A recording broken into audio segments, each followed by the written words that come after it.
Boa noite, Sidney Coeixo. Boa noite, público ouvinte do programa Balançou. Rádio Tupãncia AM 1250. Está com vocês, Luiz Arthur Silva, para o seu comentário semanal sobre o futebol pelotense.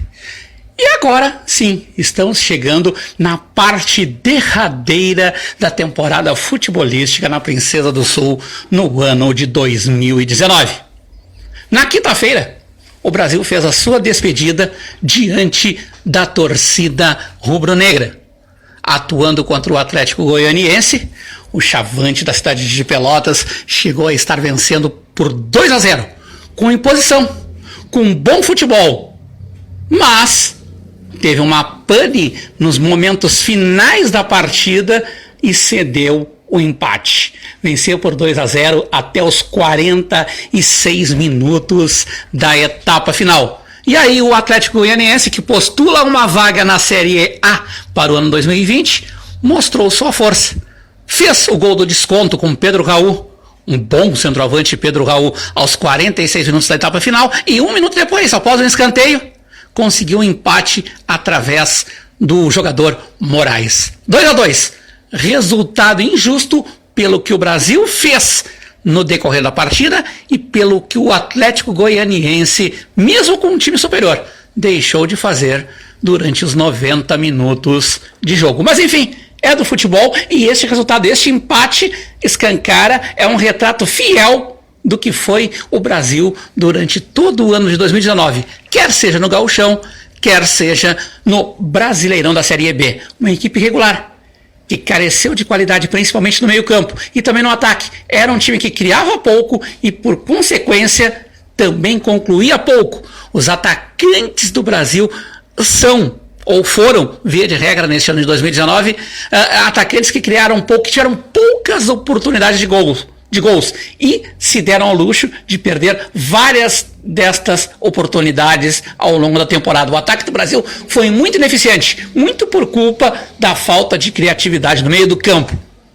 E por causa dessa irregularidade, por causa dessa falta de criatividade no meio, e por causa dessa ausência de pontaria dos atacantes, é que o Brasil foi irregular. Teve alguns bons momentos, alternados com vários momentos ruins, insuficientes, ou simplesmente medianos.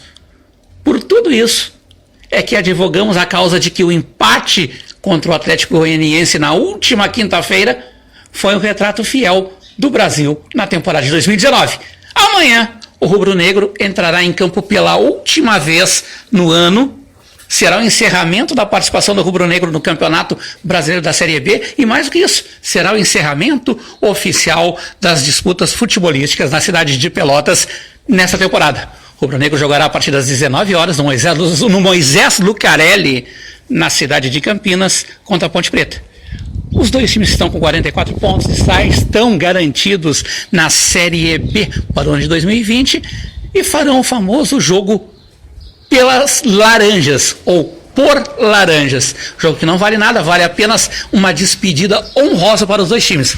Esperamos que o rubro-negro não perca esta última partida, que a última imagem, que a imagem derradeira da temporada que fique, seja de um time vencedor, ou que pelo menos não seja a do time perdedor. Destaque, por incrível que pareça, o principal destaque do Brasil nessa temporada foram as suas categorias de base, excetuando o Sub-15, que foi muito mal no estadual, não passou da primeira fase do estadual. O Sub-17 chegou à final do estadual da categoria, perdeu para o Cruzeiro de Cachoeirinha a decisão, depois de eliminar Inter Santa Maria, equipe tradicional também do interior do estado do Rio Grande do Sul, depois de eliminar o Progresso nas quartas de final. O Brasil chegou à decisão do Sub-17 e perdeu para o Cruzeiro de Cachoeirinha. Campanha vitoriosa da equipe que ainda ganhou a Copa Safergues. Ganhou a Copa Safergues, que tem participação de times do sul aqui do estado, na categoria Sub-17. O Brasil ganhou do Progresso e levantou um merecido caneco na Sub-17. E ontem, domingo, a equipe rubro-negra fez o primeiro jogo da final da Copa Sub-19, da Copa Sub-19, na qual o Brasil defende o título, foi campeão ano passado ao vencer o Oriente de Canoas. Neste ano, o rubro-negro enfrenta o Soledade na final e na primeira partida da decisão, no Bento Freitas, empatou sem gols contra a equipe do Soledade. No próximo final de semana, provavelmente no próximo final de semana, teremos a decisão do campeonato dessa Copa Sub-19, lá em Soledade, e o Brasil volta campeão se vencer o jogo ou se empatar com gols. Resumo da ópera do Grêmio Esportivo Brasil nessa temporada: irregularidade do seu time profissional, seu time adulto, e muitos bons resultados nas categorias de base, que faz crer que se o presente do Chavante é de agruras, é de dificuldades, o futuro pode render muita coisa boa. E presente de coisa boa, atualmente, aqui no futebol pelotense, vem lá dos lados da Boca do Lobo. No sábado, além da decisão da Copa Libertadores de América, vencida pelo Flamengo, diante do River Plate da Argentina, tivemos um pouco antes, em Porto Alegre, no Passo da Areia, a partida decisiva da Copa Silverarte.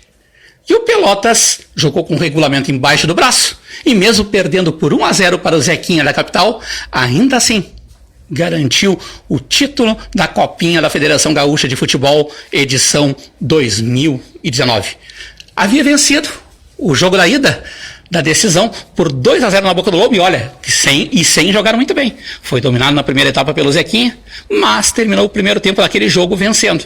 E no segundo tempo, com a melhora da atuação e um segundo gol quase salvador, que garantiu uma enorme vantagem para a partida da volta, o Lobo soube administrar em Porto Alegre, não foi ameaçado na primeira etapa, e a bem da verdade, o Pelotas só foi ser pressionado pelo São José depois que a equipe de Porto Alegre abriu o placar, o gol único da partida, marcado pelo goleiro Fábio, de pênalti, lá pelos 25 minutos da etapa final. Só aqueles últimos 20, 22, 23, 24 minutos de jogo é que o Pelotas foi pressionado pelo São José. Jogou com inteligência e mereceu a conquista. O Lobo foi crescendo aos poucos, aventurou-se, fez um grupo em cima da hora, mas um grupo com jogadores valiosos, era o grupo mais caro da Copinha. Foi se entrosando durante a competição, teve uma melhora de produção quando tivemos a troca de técnico, saída de Felipe Endres e entrada de Antônio Piccoli, e a partir daí o Lobo foi insuperável.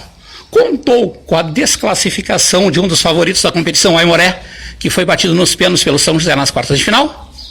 Bateu o Caxias, que era outro grande favorito da competição, nas semifinais, ganhando por 1-0 no Centenário e empatando, se dando ao luxo de empatar na Boca do Lobo em 1-1. E aí na decisão, contra o muitíssimo bem estruturado São José, comandado há muito tempo por Rafael Jacques, semifinalista mais de uma vez de Gauchão, Série C de Campeonato Nacional, quartas de final de Série C de Campeonato Nacional, quase Série B no ano de 2020. Enfim, São José é um clube em crescimento, mas que não resistiu aos valores, às individualidades do Lobo, superiores ao conjunto do São José. Para o campeão, além do destaque maior para o técnico Piccoli, que ajeitou a equipe, deu padrão de jogo à equipe, dentro de campo, Juliano, Matheus Santana, vejam bem, Matheus Santana, Giovanni Gomes, um dos artilheiros da competição, com 11 gols, e um pouco abaixo, mas não menos importantes, Jô, o Wallace, Vacaria e Busanello, e também a dupla de zaga, A dupla de zaga, principalmente o Negrete, foram os grandes destaques individuais do Pelotas. Não tinha como.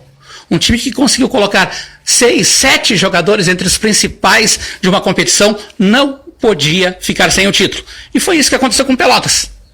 Começo de caminho. Título garantido. Antes disso, vaga na Série D do Brasileirão de 2020 garantida. Agora o foco é no Gauchão. É necessário reforçar o grupo. Mas o caminho é esse. O Pelotas está finalmente na ascendente. Tem que aproveitar o bom momento para, quem sabe, no futuro aí, a médio prazo pelo menos, consiga ter o mesmo objetivo do Brasil, a mesma situação do Brasil. Um calendário cheio, um calendário que ocupe todo o ano, toda a temporada.